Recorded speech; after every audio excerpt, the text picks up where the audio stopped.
So hello friends, welcome to learn professor. This is Ram Soni. आज हम discuss कर रहे हैं असिस्टेंट प्रोफेसर एग्जाम का पेपर। ये जीएस पेपर हम डिस्कस कर रहे हैं जो आज हुआ है। तो आइए डिस्कशन की शुरुआत करते हैं। पहला क्वेश्चन है, निम्नलिखित में से कौन मध्य प्रदेश सरकार की नंदीशाला योजना के लिए पात्र है। बोल देखो, यहाँ दो स्टेटमेंट दिए हैं। पहला लिखा है पशुपालक जिनके पास पर्याप्त कृषि भूमि के साथ न्यूनतम 15 गौवंशीय पशुधन है। तो बेसिकली 15 नहीं बल्कि 5 का ऑप्शन है। यहाँ पे 5 आंसर है। बेसिकली यहाँ पे आप देखोगे, यहाँ लिखा भी है live stock of all categories हुए minimum of 5 cows of live stock with sufficient agriculture land. मतलब जिनके पास पर्याप्त जमीन है उनके लिए 5 की लिमिट दी हुई है। ठीक है। दूसरा स्टेटमेंट है पशुपालक जिनके पास कृषि भूमि नहीं है किंतु 20 से अधिक पशु है। तो जिनके पास लैंड नहीं है उनके लिए 20 या उससे अधिक पशु की लिमिट दी हुई है। ठीक है। तो सेकेंड तो सही है, लेकिन पहला स्टेटमेंट यहाँ पे गलत है। तो यहाँ पे इसका सही आंसर होगा बी। अगला क्वेश्चन है, मध्य प्रदेश की जलवायु के संबंध में निम्नलिखित में से कौन सा कथन सही नहीं है। तो यहाँ पे बेसिकली लास्ट स्टेटमेंट आप देखोगे, समुद्र से दूर होने के कारण वार्षिक तापांतर कम होता है। तो ये स्टेटमेंट यहाँ पे गलत है, क्योंकि समुद्र से जैसे दूर आप जाते हो वार्षिक तापांतर कम नहीं बल्कि ज़्यादा होता है। समुद्र के नज़दीक जैसे केरला है, तमिलनाडु है, वहाँ पे आप देखोगे तो वार्षिक तापांतर वहाँ पे यूजुअली कम होता है। तो समुद्र के जो नज़दीक स्टेट होते हैं वहाँ पे वार्षिक तापांतर यूजुअली कम होते हैं, लेकिन जो दूर स्टेट होते हैं वहाँ पे यूजुअली ज़्यादा होता है। अगला है, निम्नलिखित में से किस जिले में औसत वार्षिक वर्षा अपेक्षाकृत कम होती है। तो ये भिंड है, गोहद। आप जानते हो 55 सेंटीमीटर वर्षा होती है ना। वर्ष 2014-24 में 18वीं लोकसभा के लिए 7वें और अंतिम चरण में कितने संसदीय क्षेत्रों में मतदान संपन्न हुआ। तो ये 57 संसदीय क्षेत्र थे। करंट अफेयर क्वेश्चन है, राज्य द्वारा ग्राम पंचायतों का गठन करने का उल्लेख भारतीय संविधान के किस अनुच्छेद में किया गया है। तो ये अनुच्छेद 40 है। ये गांधीयन प्रिंसिपल बेस्ड है ना। अगला क्वेश्चन है, जॉर्ज कैसल मध्य प्रदेश के किस राष्ट्रीय उद्यान में स्थित है। तो ये माधव राष्ट्रीय उद्यान में है ना। 2011 की जनगणना के अनुसार मध्य प्रदेश में सबसे कम साक्षरता दर किस जिले की है। अलीराजपुर की है। और रिवेली महिला साक्षरता दर भी सबसे कम अलीराजपुर की है। याद रहे, साक्षरता दर में हम लोग 7 वर्ष से ऊपर के जो लोग हैं उनको काउंट करते हैं। 7 वर्ष से कम के जो बच्चे होते हैं उनको हम काउंट नहीं करते। अगला है, उमंग के लिए साथ एकीकृत है। तो उमंग के साथ आधार और डिजिटल लॉकर दोनों एकीकृत है ना, ए और बी दोनों हैं। अगला है, निम्नलिखित में से कौन सा बांध बंजर नदी की सहायक नदी में बना हुआ है। तो ये है मटियारी, है ना। अगला है, निम्नलिखित में से कौन सा एप्लीकेशन सॉफ्टवेयर नहीं है। तो यहाँ पे पिकासा, MS वर्ड, नोटपैड, ये सारे ऐप में आते हैं, लेकिन openoffice.org जो राइटर है ये बेसिकली एक वेबसाइट है, तो ये एप्लीकेशन सॉफ्टवेयर में नहीं आता। भारत का प्रथम greenfield SEZ special economic zone Madhya Pradesh की किस जगह में स्थित है। तो ये पीथमपुर में है ना। पीथमपुर कहाँ पड़ेगा, धार जिले में। मध्य प्रदेश में जैविक खेती का प्रारंभ सर्वप्रथम कब किया गया। तो 2001-2002 में किया गया था ना, ऑफिशियल वेबसाइट के आधार पे। अगला क्वेश्चन आपके सामने है, नेताजी सुभाष चंद्र बोस राष्ट्रीय क्रीड़ा संस्थान कहाँ पे स्थित है। ये पटियाला, पंजाब में है। डेटा की सुरक्षा में विफलता के लिए मौजा सूचना प्रौद्योगिकी अधिनियम 2000 की किस धारा में निहित है। तो धारा 43A में है। अगला क्वेश्चन यहाँ पे सुमेलित कर रहा है। तो आप देखिए, वायरस में निम्डा है, हालांकि निम्डा को वॉर्म भी बोला गया है कुछ जगह, तो यहाँ पे basically best suited option virus हमने टिक किया है। वॉर्म की बात करें नेट स्काई है, रैंसमवेयर की बात करें ये वानाक्राई है, और एंटीवायरस तो अवास्ट है। इसको आप लोगों ने यूज़ भी किया होगा, तो इसका बेस्ट ऑप्शन है बी। किस भारतीय अभिनेत्री ने कॉन फिल्म फेस्टिवल 2024 में अनसर्टेन रिकॉर्ड सेगमेंट में पहली बार सर्वश्रेष्ठ अभिनेत्री का पुरस्कार जीता है। तो ये है अनसुईया सेन गुप्ता।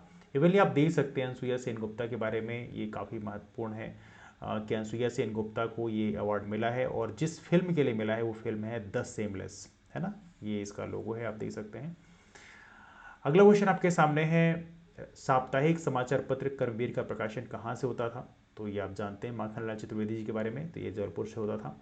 प्रत्यक्ष लाभ अंतरण योजना किस आधार पेमेंट ब्रिज पर आधारित है। तो ये है NACH। काफ़ी महत्वपूर्ण है, इसको इसके बारे में आपको पता होना ही चाहिए। NACH की बात करें, इसका फुल फॉर्म है नेशनल ऑटोमेटेड क्लियरिंग हाउस। और इसकी बात करें, इसका इस्तेमाल हम लोग करते हैं जो बल्क ट्रांजेक्शन करने होते हैं, बहुत सारे ट्रांजेक्शन करने होते हैं, जैसे सब्सिडीज ट्रांसफ़र करनी है, डिविडेंड ट्रांसफ़र करने हैं, सैलरी देना है, पेंशन देना है, उसके लिए हम लोग NACH का इस्तेमाल करते हैं ना।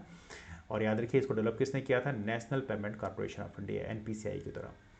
अगला क्वेश्चन आपके सामने है, UPI P2P में एक तिथि पर ट्रांजेक्शन की सीमा होती है। तो एक दिन में आप कितना मैक्सिमम ट्रांजेक्शन कर सकते हैं। तो 1 लाख रुपए की लिमिट आपको पता ही होगा, आप लोग करते होंगे।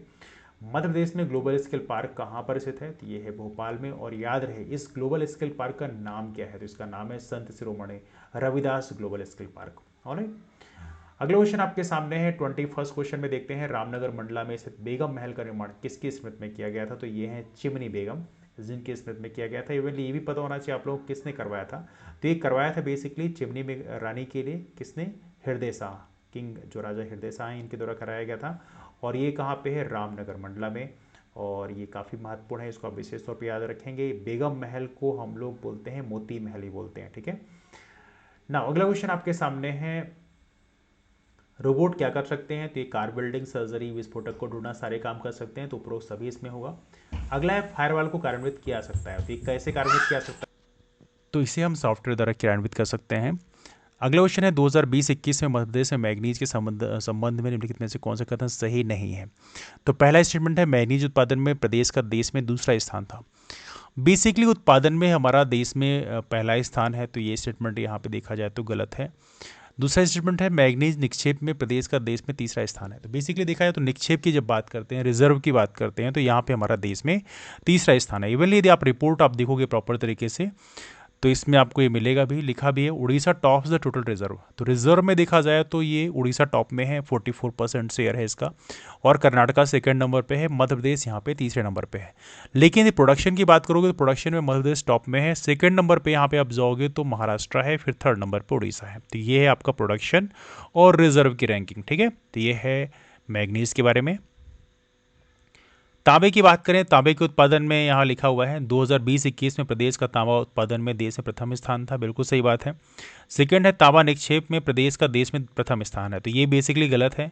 प्रदेश का देश में प्रथम नहीं बल्कि तीसरा स्थान है। यहाँ पे आप देखोगे लार्जेस्ट रिजर्व की यदि हम बात करें तो यहाँ पे सबसे ज़्यादा रिजर्व कहाँ पे है, राजस्थान में है, ठीक है, 53.81%। फिर उसके बाद झारखंड है, फिर तीसरे नंबर पे मध्य प्रदेश का नाम है। मतलब मैग्नीज और कॉपर दोनों में देखा जाए तो रिजर्व में हमारे मध्य प्रदेश की रैंकिंग पूरे देश में तीसरे नंबर पे है ना। नाउ प्रोडक्शन में ज़रूर हमारा फर्स्ट रैंक है। अगला क्वेश्चन आपके सामने है 2023-58वें ज्ञानपीठ पुरस्कार विजेता की बात करें तो कौन कौन है, जगत गुरु स्वामी रामभद्राचार्य और श्री गुलजार, है ना।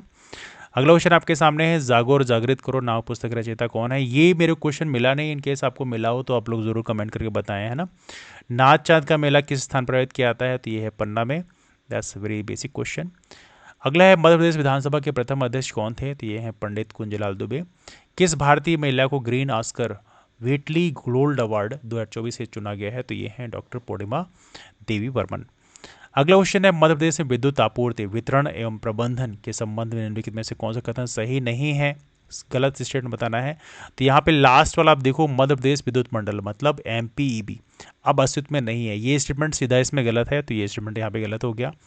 अगला इस क्वेश्चन है 31 मार्च 2023 को सौर ऊर्जा की स्थापित क्षमता में मध्य प्रदेश का देश में कौन सा स्थान था, तो ये है आपका 8वां स्थान, है ना। अगला है प्रसिद्ध क्रांतिकारी गंजन सिंह कुरु का संबंध किस क्षेत्र से है, तो घोड़ा डोंगरी आप लोग जानते होंगे, तो ये बैतूल में है ना। मशान्य गीत की बात करें, मृत्यु गीत का प्रचलन किस क्षेत्र में है, निमाड़ांचल में है।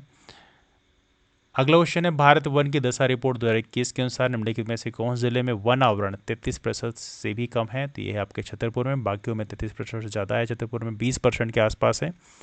अगला है मध्य प्रदेश में किस स्थान पर विश्व की सबसे बड़ी क्षमता की सोलर प्लांट परियोजना प्रारंभ की गई है। तो अब देखो सबसे बड़ी में तो देखो हमारे मध्य प्रदेश में है ही नहीं, लेकिन तैरते हुए में की बात करो, तैरता हुआ सोलर प्लांट हमारे ओमकारेश्वर में जरूर स्थापित किया गया है। और याद रखिए मध्य प्रदेश की सबसे बड़ी की बात करें तो 750 मेगावाट का है, कौन सा है, Rewa ultra mega solar project, ठीक है। 37 क्वेश्चन में चलते हैं। होशंगाबाद में 1857 क्रांति का नेतृत्व किसने किया था, तो ये है ठाकुर दौलत सिंह। बुंदेला विद्रोह की समयावधि है, तो ये 1842-43 है। प्रोफेशनल नेटवर्किंग साइट लिंक्डइन की बात करें, इसका स्वामित्व किसके पास में है, तो प्रेजेंट टाइम में माइक्रोसॉफ्ट के पास में है। अगला क्वेश्चन है संविधान के किस अनुच्छेद के अंतर्गत राज्यपाल 5 वर्ष के अवधि समाप्त होने पर भी तब तक पद धारण करता रहेगा जब तक उसका उत्तराधिकारी अपना पद ग्रहण नहीं कर लेता, तो यह है अनुच्छेद 156 आर्टिकल 156 में लिखा हुआ है। अगला है वर्तमान में मध्य प्रदेश में कितने विधानसभा आसन है, 230 सीटें हैं ना। अगला क्वेश्चन निम्नलिखित में से कौन सिंचाई परियोजना नर्मदा बेसिन में स्थित नहीं है, तो ये है राजघाट परियोजना। कहाँ पे है, बेतवा नदी में है, बाकी पूरी की पूरी हमारी नर्मदा बेसिन में आएगी। अगला है मार्च 2024 में रणजी ट्रॉफी क्रिकेट के फाइनल मैच में मुंबई टीम ने विदर्भ टीम को हराया था, तो ये क्वेश्चन काफ़ी महत्वपूर्ण है, इसे आप विशेष तौर पर ध्यान रखेंगे। अजयगढ़ से प्राप्त अभिलेख में किस चंदेल राजवंश के शासक ने छेदी नरेश कर्ण को परास्त किया था, तो ये क्वेश्चन मेरे को मिला नहीं है इसलिए मैंने इसको टिक नहीं किया है। यदि आपके पास इन्फॉर्मेशन है तो आप लोग जरूर बताएं। अगला क्वेश्चन निम्नलिखित में से कौन नर्मदा नदी के दक्षिण में स्थित है, तो ये है आपके महादेव की पहाड़ियाँ, ये आपके दक्षिण में साउथ में है। बाकी भांडेर कैमूर ये पूरे के पूरे नॉर्थ में है, और भांडेर कैमूर की बात करें ये मिला के विंध्याचल बनता है। अगला क्वेश्चन आपके सामने है भारी जनजाति मुख्यतः किस जिले में है, तो ये छिंदवाड़ा जिले में है भारी जनजाति, पातालकोट है ना। राम राजा मंदिर कहाँ स्थित है, तो ये आपकी ओरछा में है, जो कि निवाड़ी जिले में है ना। निवाड़ी जिले में 3 तहसीलें हैं, निवाड़ी, ओरछा और पृथ्वीपुर। मध्य प्रदेश सरकार की बाल शक्ति योजना किस विभाग द्वारा संचालित की जाती है, तो यह है लोक स्वास्थ्य एवं परिवार कल्याण विभाग, हमारा जो public health and family welfare department है।